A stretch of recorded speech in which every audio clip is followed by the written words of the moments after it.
Ito na yung pinag-graftingan natin ng ating Himalayan Red. Ayan. Nabali po yung ating ginagrafting. Yung yung sanga na pinag-graftingan niya, naputol. Ayan. So ito na yung original na puno, yung naiwan. Binali ito nung bagyong Tino. Kaya nangyayari po para ma-save ko po yung sanga na nabali. Kasi wala talaga siyang naiwan na part ng grafted area. Yung original na puno lang yung naiwan. So ang ginagawa ko po ay ginagrafting ko na lang po sa mga sanga para lang ma-save ko yung nag-iisa kong puno ng Himalayan Red. So doon mayroon akong ginagrafting doon. Ayan. Dito mayroon din. Ayan, nag-umpisa na siyang tumubo. Ayan. So mayroon pa tayo dito na grafting. So na-multiply na natin yung ating sanga. Yung nag-iisang puno natin ng Himalayan Red. Bali na-multiply na po natin ito na na naman siya. Buhay na naman siya. So at nandito pa nabubuhay na yung iba. Yan yung aking chicken claw. So ito pa yung ginagrafting natin.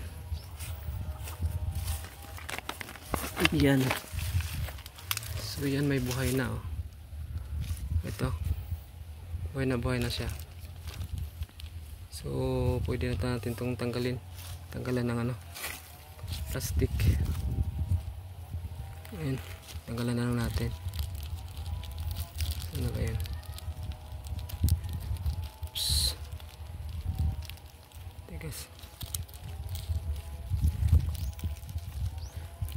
So ito pa isa, buhay na rin.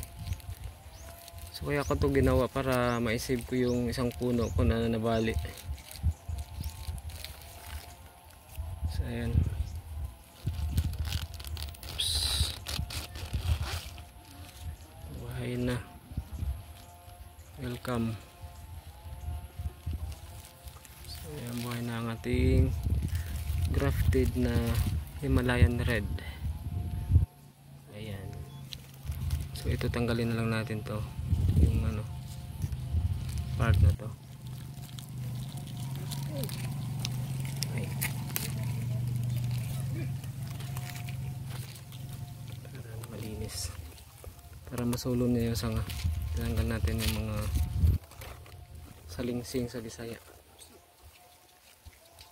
So ito pa, tanggalin na rin natin to.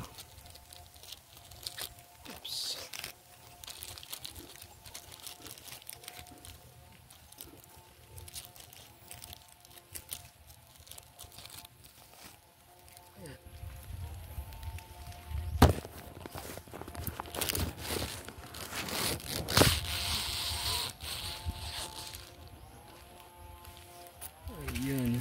So yan, may bunga siya. Meron pa dito. Uy, huli na umpisa ng nabulok. Hindi ko napansin to. Tanggalin na rin natin yan ng plastic. Ayan. So yan po yung aking mga na-save na mula sa isang puno na grafted na nabali ng bagyong Tino. So na-multiply na natin yung ating sanga. Ayan.